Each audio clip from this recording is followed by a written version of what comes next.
¿Alguna vez has tenido un sueño lúcido, una experiencia extracorpórea o un momento místico que te hizo cambiar de opinión sobre el mundo en que vivimos? ¿Alguna vez te has preguntado cómo y por qué sucedió? ¿Y alguna vez tuviste el deseo de tener otra experiencia similar? Es ese momento trascendental en el que abandonamos todo lo que sabemos y comenzamos a experimentar el ámbito de lo desconocido, como si el misterio del yo nos estuviera siendo revelado. Soy tu anfitrión, el Dr. Joe Dispenza, y en el episodio anterior comparamos los ámbitos del espacio-tiempo y el tiempo-espacio. El mundo material, el ámbito de la realidad tridimensional, el mundo de los sentidos, donde todo toma tiempo para suceder, y el mundo inmaterial, la quinta dimensión de la realidad y más allá, el mundo más allá de los sentidos, hecho de energía y frecuencia.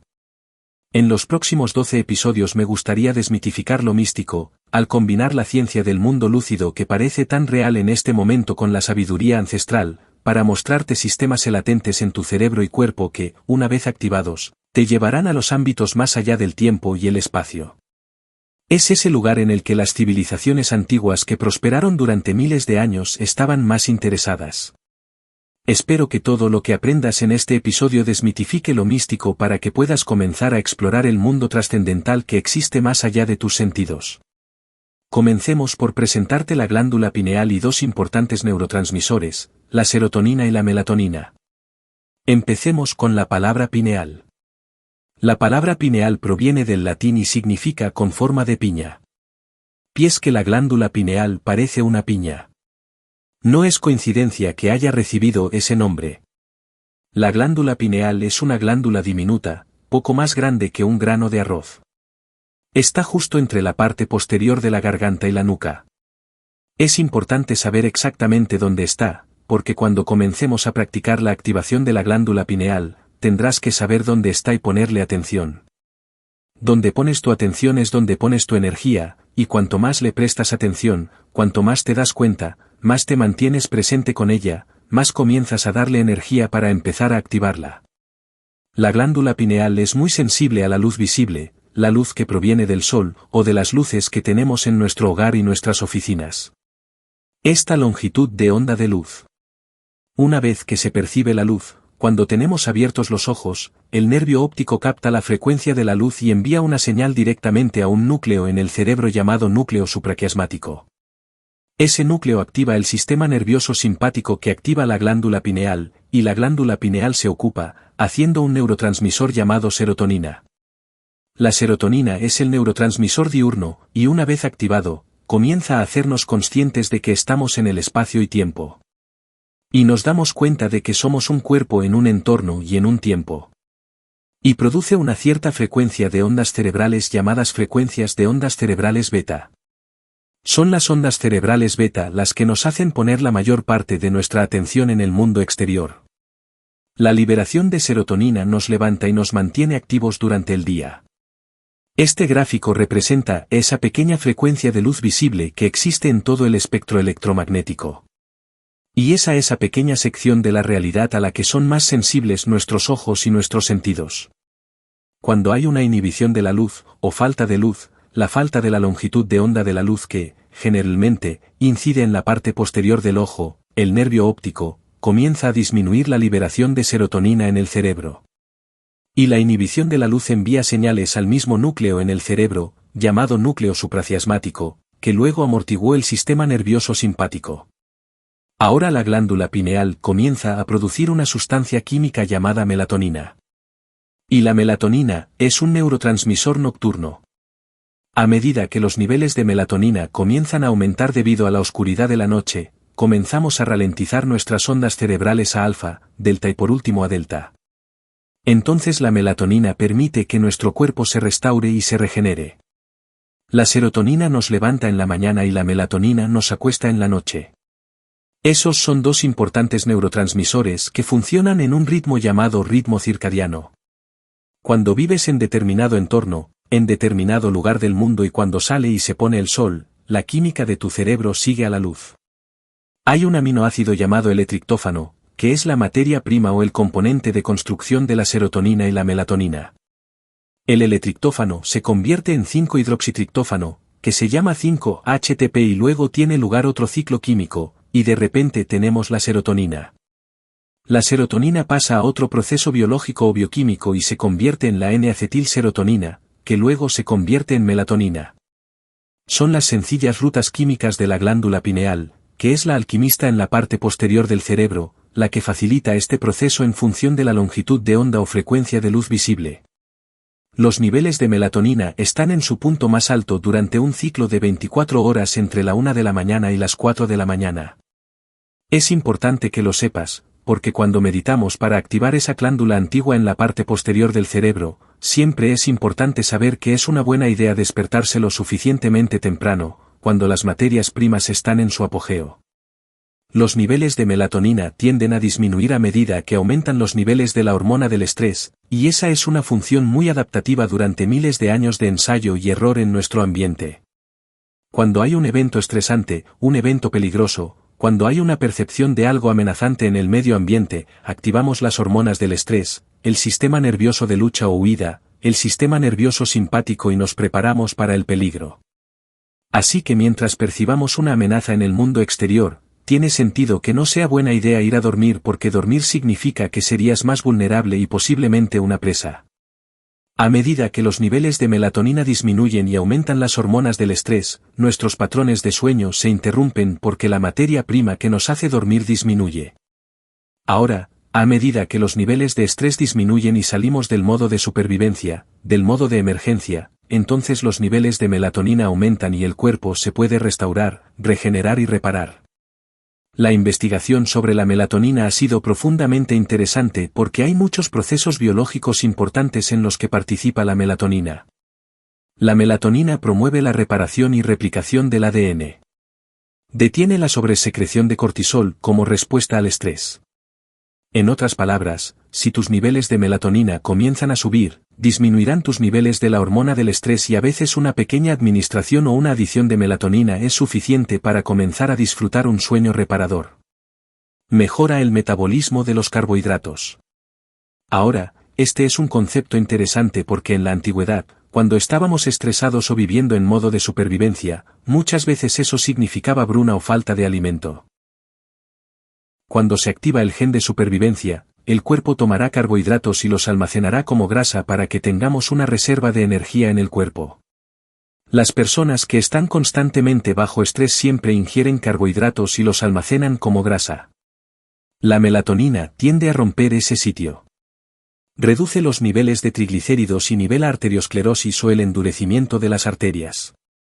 Aumenta las respuestas inmunes tanto celulares como metabólicas. Disminuye ciertos desarrollos tumorales en animales de laboratorio. En ciertos animales de laboratorio aumentó la longevidad en un 25%. Tiene un papel neuroprotector muy importante en el cerebro. Aumenta el sueño REMS. Es un importante eliminador de radicales libres, un antioxidante. Antioxidante significa anticancerígeno, antienvejecimiento, antienfermedades cardíacas, antiapoplejías, antineurodegenerativo, antiinflamatorio y antimicrobiano. Quiero que recuerdes esos puntos importantes sobre la melatonina, porque es esencial para que nuestro cuerpo se repare y se regenere. Este es el ojo de Horus, un antiguo símbolo de la cultura egipcia. Al lado mostramos una sección sagital del cerebro. Si tomas las dos mitades del cerebro, las divides por la mitad, las separas, estarías mirando una vista lateral del cerebro. Hay una semejanza muy llamativa entre el cerebro límbico, el lugar donde habita el sistema nervioso autónomo, y el ojo de Horus. Es importante que comprendas que esto representa algún tipo de visión interna.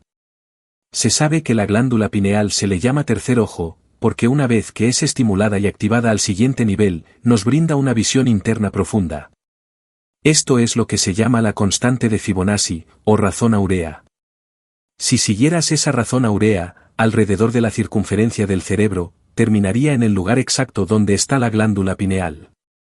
Muchas cosas en la naturaleza, desde el universo hasta los caracoles y la forma interna de una flor, representan este patrón de razón áurea. La glándula pineal tiene una vena, una arteria y un nervio entrando y una vena, una arteria y un nervio que salen de ella y tiene un suministro de sangre muy rico y denso. Échale un vistazo a este artículo que descubre, caracterización y papel potencial de la transducción electromecánica. Nuevos cristales en la glándula pineal. El resumen dice que la glándula pineal es un transductor neuroendocrino que secreta melatonina responsable del control fisiológico del ritmo circadiano. Se ha estudiado una nueva forma de biomineralización en la glándula pineal humana.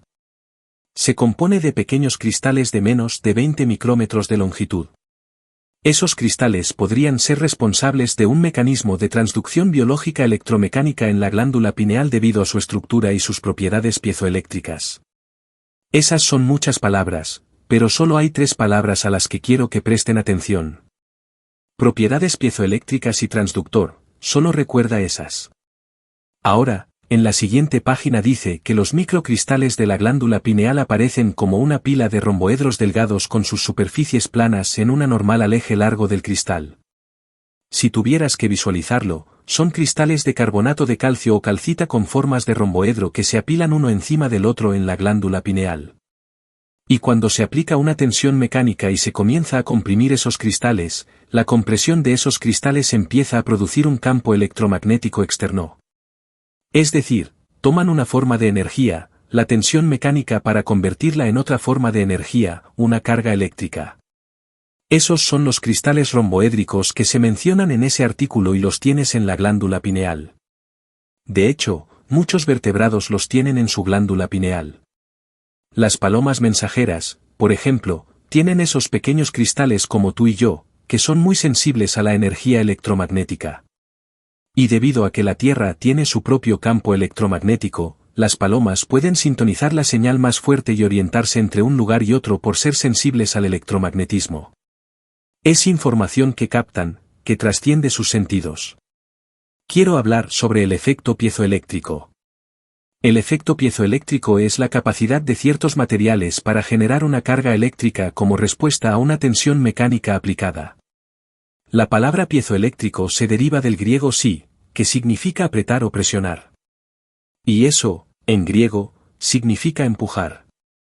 Una de las características únicas del efecto piezoeléctrico es que es reversible. Lo que significa que los materiales que exhiben el efecto piezoeléctrico directo, la generación de electricidad cuando se aplica estrés, también exhibe un efecto piezoeléctrico inverso, la generación de estrés cuando se aplica un campo eléctrico.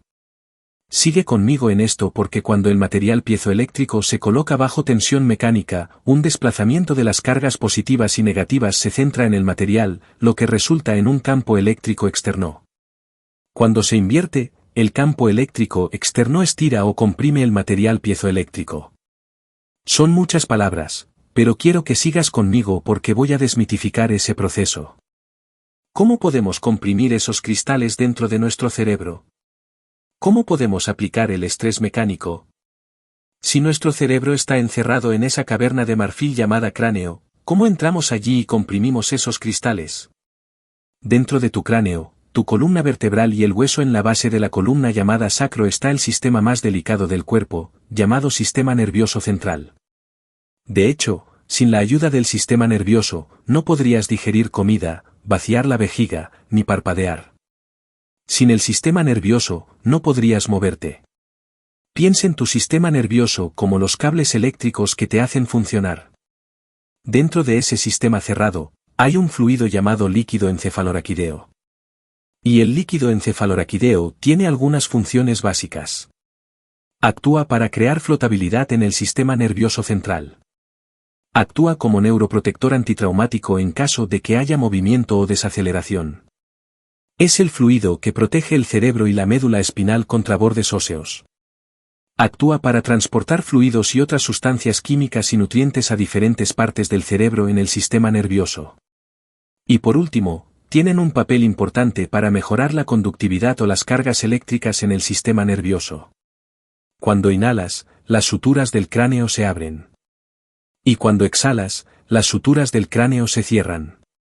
Al mismo tiempo, en la base de tu columna vertebral donde está el hueso sacro, cuando inhalas, el hueso sacro se flexiona hacia atrás y cuando exhalas, el hueso sacro se flexiona hacia adelante.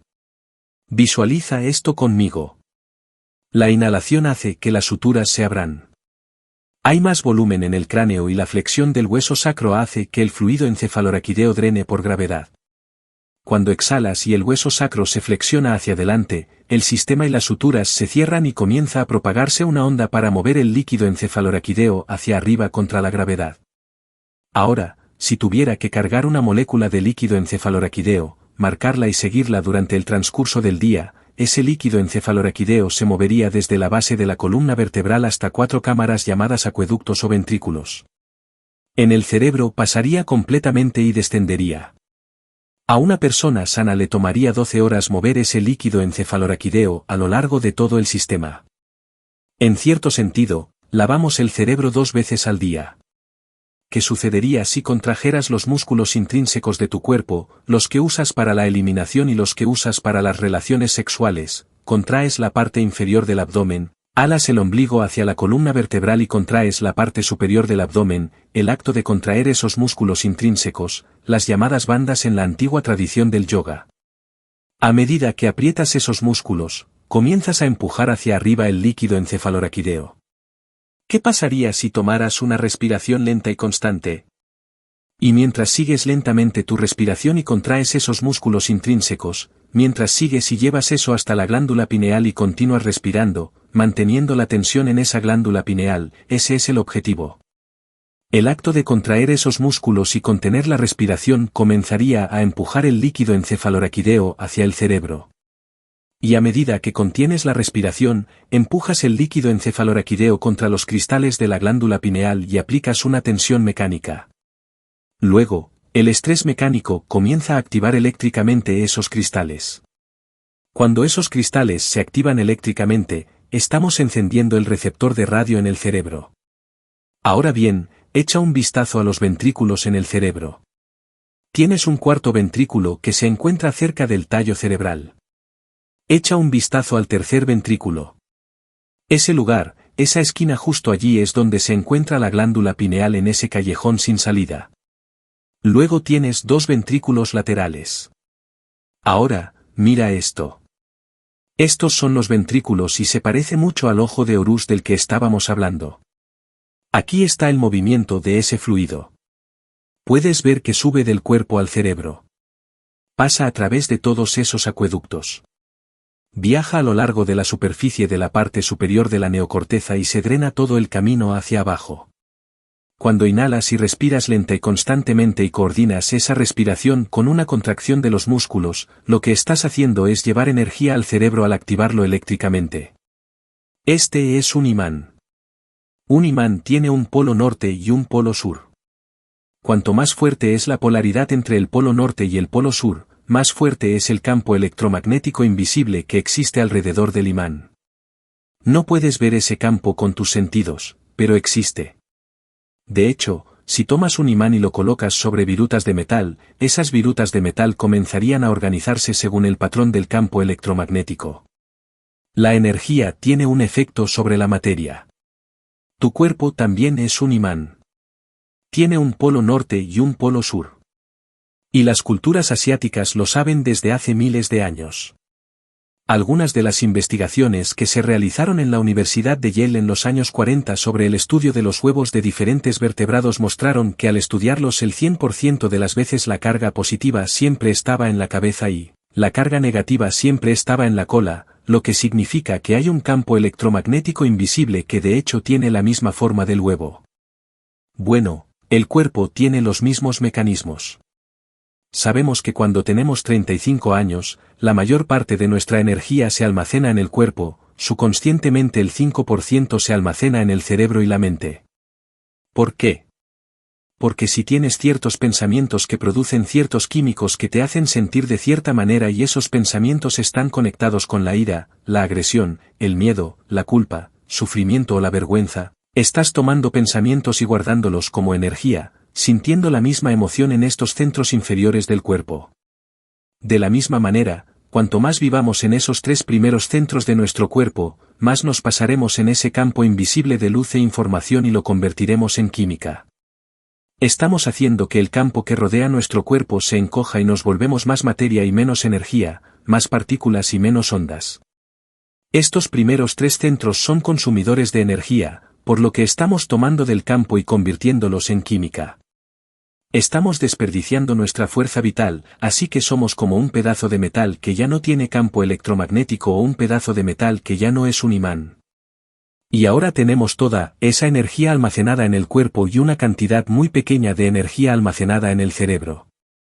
Entonces debe haber una manera de sacar la mente del cuerpo y devolver esa energía de nuevo al cerebro y tomar toda la energía que usas para ser un bebé, toda la energía que usas para digerir tu cena, toda la energía que usas para reaccionar ante alguien o algo y en lugar de liberarla, queremos enviarla al cerebro. La respiración es la forma en que le devolvemos energía al cerebro. El líquido encefaloraquídeo está hecho de proteínas, sales y soluciones.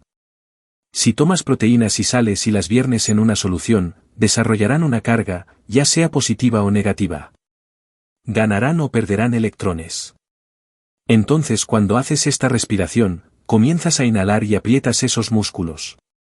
El acto de apretar esos músculos y respirar y coordinar ese acto mueve el líquido encefaloraquídeo hacia el cerebro. Si tomas una molécula cargada, las aceleras, vas a producir un campo externo llamado campo de inductancia. Si mueves varias moléculas cargadas, crearás un campo de inductancia más grande. Y una vez que comienzas a mover energía así, como un imán, comienzas a producir lo que se llama un campo toroidal y muchas cosas en la naturaleza, desde la forma de una manzana hasta el universo o un huevo, se asemejan a ese campo toroidal.